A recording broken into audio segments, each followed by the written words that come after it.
राधे राधे बच्चों। तो स्टार्ट करते हैं टॉपिक सिमिलर ट्रायंगल। सिमिलर का मतलब क्या होता है? सिमिलर में अगर हम हिंदी में बात करें ना तो सिमिलर का मतलब होता है उसके जैसा। भाई वैसा नहीं है, उसके जैसा। भाई हम अपने पेरेंट्स के जैसे दिखते हैं, पेरेंट्स नहीं है, पेरेंट्स के जैसे दिखते हैं। ठीक है, हम स्टाइल उसके जैसा बना रखा, उसके जैसे दिखते हैं, उस जैसा नहीं, वो नहीं है, उसके जैसा। तो उसके जैसा बात आएगी तो क्या बात करेंगे? सिमिलर ट्रायंगल, यानी दिखने में उस जैसा है, एक्चुअल में नहीं है। तो मतलब क्या है इसका? सिंपल सी लैंग्वेज में सेम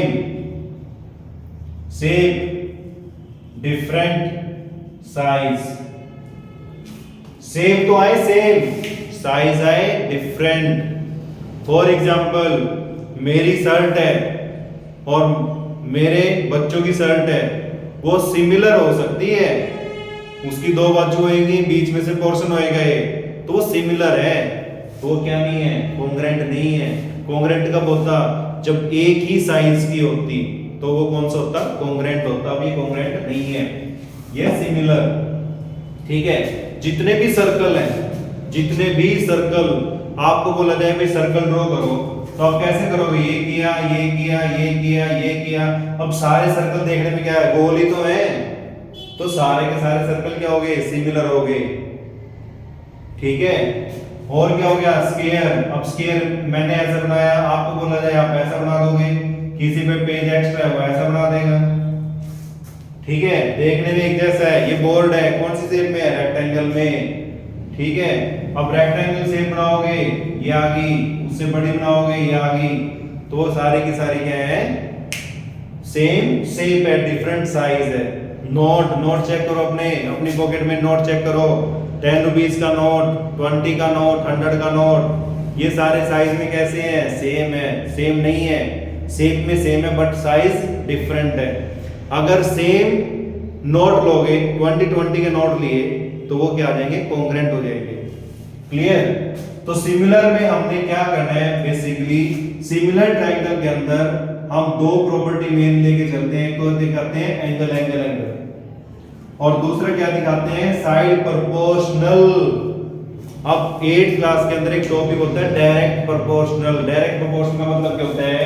जब हम उसके अंदर रेशियोज निकालते हैं कि भाई 3 साइड दे रखी है, ए बी सी, और यहाँ पे ट्रायंगल आ गई है डी ई एफ। ये मान लो 2, ये इधर के 3, ये इधर के 4, तो इसका डबल कर दो। यहाँ पे आ गया 4, यहाँ पे आ गया मान लो 8, यहाँ पे आ गया 6। तो मतलब क्या है इसका? कि अगर हम इनकी कोरस्पॉन्डिंग साइड को डिवाइड करेंगे, 2/4 किया, 1/2 आया। 4/8 किया, 1/2 आया। 3/6 किया, 1/2 आया। यानी इन सब का जो रेशियो आया वो क्या आया? सेम आया, फिक्स वैल्यू आई, कांस्टेंट टर्म आई। तो इसको हम बोलते हैं प्रोपोर्शनल। तो सिमिलर ट्रायंगल प्रूव करने के लिए हम यहाँ पे या तो प्रॉपर्टी दिखाएंगे एंगल एंगल एंगल, और इसमें एंगल एंगल एंगल में भी हम क्या करेंगे? सिर्फ किसी भी ट्रायंगल के दो एंगल इक्वल दिखा दो, थर्ड एंगल ऑटोमेटिक इक्वल हो जाएगा। कैसे? फॉर एग्जांपल एक ट्रायंगल दे रखी है, एक ट्रायंगल दे रखी है, इसमें दे रखा है 30, इसमें दे रखा है 40। तो भाई ये एंगल निकालना है ए बी सी। अब इसमें क्या करोगे? 180 में से माइनस करोगे। अब इसमें एक ये 30 दे रखा है, 40 दे रखा है, इसमें क्या करोगे? 180 में से माइनस करोगे, कितना आ गया? 110। और यहाँ पे कितना आ गया? 110। तो मतलब क्या है कि भाई ज्यादा जोर नहीं डालना हमने, सिर्फ दो एंगल पे जोर डालो।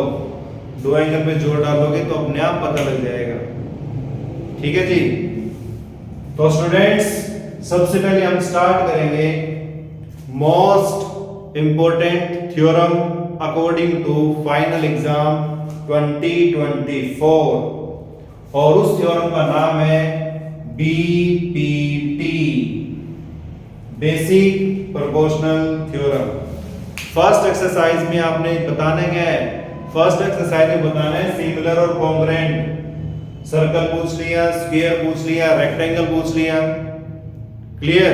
तो उसमें आपने बताना है सिमिलर है, कॉन्ग्रेंट है, सिमिलर है, कॉन्ग्रेंट है। ठीक है, तो मोस्ट इंपोर्टेंट थ्योरम आपके पास है BPT, basic proportional theorem. Clear students? तो चैनल को ज्यादा से ज्यादा सब्सक्राइब करें, वीडियोस को लाइक करें, शेयर करें। तो नेक्स्ट वीडियो में हम सोल्व करेंगे theorem BPT, basic proportional theorem. जय हिंद, जय भारत।